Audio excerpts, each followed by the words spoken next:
Welcome back, students. In this short video, we will learn the remaining questions which are usually asked in Viva by the examiners. Okay. Now, if we go to the tarsal bones, there may be sometime a question which is also a very important question. So the site for the attachment of the plantar calcaneo-navicular ligament. Plantar means on the plantar aspect. Plantar means calcaneo means from calcaneum to the navicular bone. This is the navicular bone which is articulating with that of the head of the talus. This is head and navicular. So on plantar aspect there is a ligament which springs from the sustentaculum talli, this margin, okay, the distal margin of the sustentaculum talli to the plantar surface of this navicular bone, and this is called as plantar calcaneo-navicular ligament, to which we can also call as the spring ligament, okay, spring. And naturally, if you see it in this position, anatomical position, this is the head of the talus which comes in contact with the plantar calcaneo. That means this spring ligament is supporting to this head of the talus, okay, on its superior surface. So this is an important ligament, plantar calcaneo ligament, which or spring ligament, which is usually asked by its attachment are asked by the examiners, okay. Then for metatarsal, if you go, he can ask which metatarsal is the longest. Just put it here and see that which metatarsal from its base to that of the head is the longest. Naturally, the fifth and second, the first are not. Then you just compare and you will find that the second metatarsal is the longest miniature long bone. It is the longest miniature long bone. Now, then he will ask that, since the metatarsals are miniature long bone, there is a base and head. What is the peculiarity of the basis of the metatarsal, especially that of the second, third, fourth, and fifth? Now you can say that the basis of the metatarsal as such, they are quite broad, okay, and but then they are much more extensive on their dorsal surface. See this, their extensive surface, but they are quite narrow at their plantar surface, okay, narrow at the plantar surface.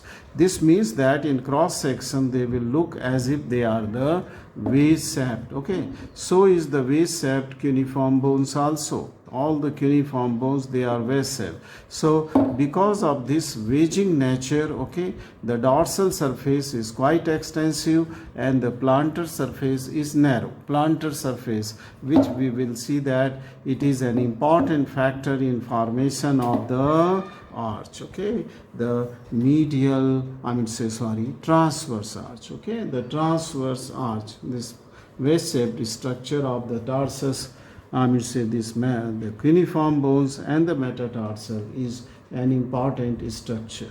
Then he can ask, what is the attachment on the tuberosity of the fifth tarsal bone, metatarsal bone here?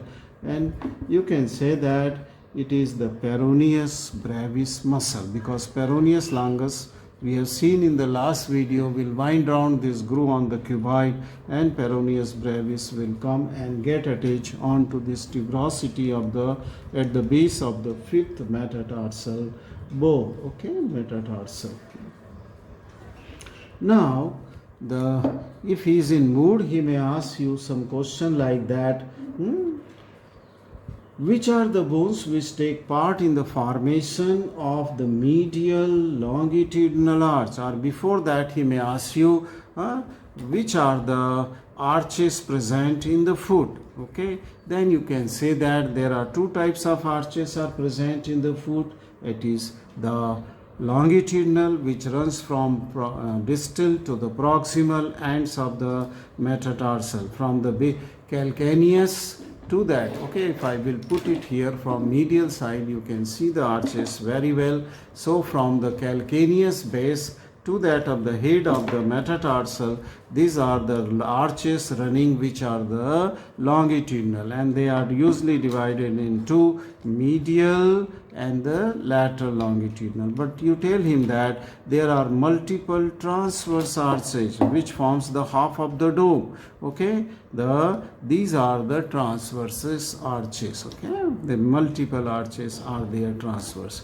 But then this arches, transverse arches, they may also be divided as anterior transverse and the multiple posterior transverse arches. Okay, so then question what he was asking was that tell me the names which forms the medial longitudinal arch, okay, and lateral longitudinal arch. So there are two arches, medial and lateral. So you tell him that the medial longitudinal arch, okay, let me keep it like this, is formed by the calcaneum, that means the medial part of the calcaneum, then the talus, navicular, three cuneiform and three metatarsals, okay, because the heads will touch to the ground, so phalanges are not taking part in formation of the longitudinal arch. So these are the bones which forms the medial longitudinal arch. And about the lateral half of the calcaneus, okay, here, and then the cuboid, and then the fourth and fifth metatarsals, they form the lateral longitudinal arch. Okay, so this is the medial and lateral longitudinal arch. Then he may ask that which is the keystone bone for the medial longitudinal arch, and naturally the keystone bone for medial longitudinal arch is that of the talus bone. Okay, they are talus. And the medial the transverse arches, as I said, they may be anterior and multiple posterior. So this transverse arches, the main important factor we have discussed that the vase-shaped structure of bone along with the other muscles and the ligaments, I mean say tendons which are acting as sling, okay, or tie beam aponeurosis and muscle. This important factor of this, the vase-shaped shape of the bases of the metatarsal and the cuneiform bones which forms these structures. Okay, well then I think I have covered most of the questions which are usually asked in the articulated foot. So what I will suggest that you can read about the calcaneus and talus separately, okay, and their side determination, okay, their side determination.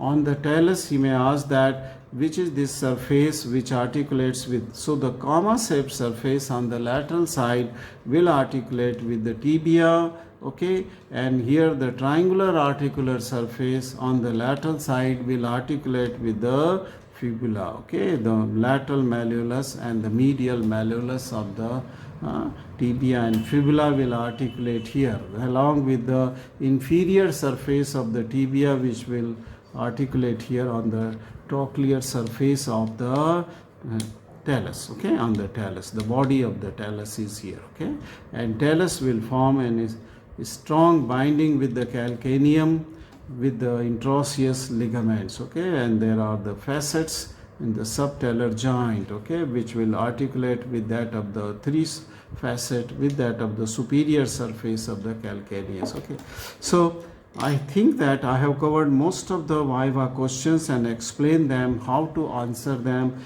Thank you very much for watching this short video.